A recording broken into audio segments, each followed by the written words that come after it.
I'm Pat Kiernan. This is Pat's Papers. We'll begin today's report in California. The big story today is the American cargo ship captain taken hostage by Somali pirates. The Los Angeles Times says these waters around the Horn of Africa nation are the most crime-infested on earth. The headline in USA Today, Pirates, another problem for Obama. The story describes a foreign policy dilemma and says options are limited when you are dealing with a virtually lawless state. One other note on this story, I think there's no actual reason to believe that Johnny Depp is one of the pirates. With no photo of the actual pirates, the New York Post filled its front page with a Disney promotional picture from Pirates of the Caribbean. Obama will move ahead in May with a proposal for an overhaul of the country's immigration system. A senior administration official tells the New York Times the intent is to create a path to legal status for illegal immigrants. The story notes there are new political pressures, though, on this issue because of the weak economy. Can you fight fat with fat? The Arizona Republic among the papers picking up the story about the newest obesity research. They are focusing on brown fat, which generates body heat and consumes calories. The science advisor to President Obama has a plan, reported to the New York Post this morning. It is described as a last resort on global warming. Basically, if warming gets to be a huge problem, there is an idea to shoot pollutants into the atmosphere to block the sun. He's leading as a civil servant and not as a celebrity economist. The Washington Post says Federal Reserve Chairman Ben Bernanke has staged a revolution at the central bank. It is a very favorable description of Bernanke's management style and his decision-making style, which is inclusive despite his own well-formed opinions. Worthwhile reading in the Post for American Idol fans. If you record this show on your DVR, you probably missed the end of it on Tuesday because it ran 9 minutes long.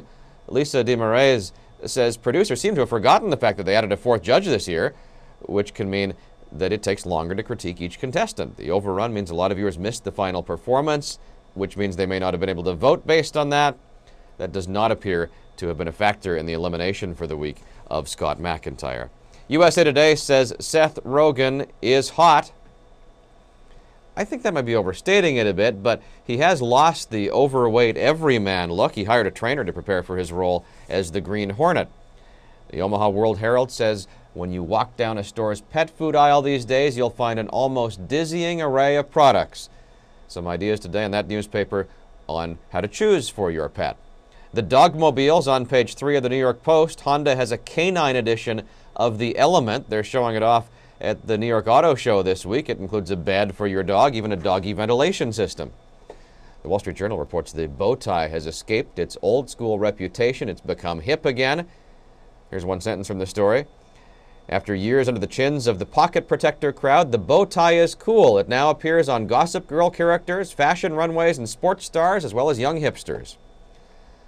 Obviously, I'm not the person to explain this subject in great detail, but from the Thursday Style section of the New York Times, there's a story about cup inflation. Yeah, it's a story about bras. The essence of this story is that American women are buying bigger bras. As it says here, the double D is the new C. A couple of factors. One is that Oprah and others have been encouraging people to get properly fitted for a bra. And the second is that Americans are, on average, getting heavier. There seems to be political bias in wax. Here's a quote from the Washington Times. It says, after the fanfare surrounding First Lady Michelle Obama's new wax figure at Madame Tussauds in downtown Washington Tuesday, we noticed something peculiar. No Republican First Ladies have had the honor of being immortalized in wax at the museum. It goes on to say there's Hillary Clinton, there are 2 Jackie Kennedys, but no Nancy Reagan, no Betty Ford, no Barbara Bush, no Laura Bush. As the Masters gets underway, we finish with 3 golf stories. The Atlanta Journal-Constitution says PGA Tour golfers have been directed to be friendly. Some of them always were, but sponsors and fans value interaction with the players. The commissioner has made it clear that it's important at a time when sponsors may be reconsidering their budgets. In Augusta, it is all Masters on the front page. A great story about the guy who's seen it all, the 98-year-old who played in the first Masters. And sports columnists are weighing in with their predictions from all across the country. San Jose Mercury News' Tim Kawakami says he has looked at the reasons why not, but he keeps coming back to the idea that Tiger Woods will win. Each morning we send out a list of our favorite stories by email as well. You can subscribe on our main page at patspapers.com. See you again next time.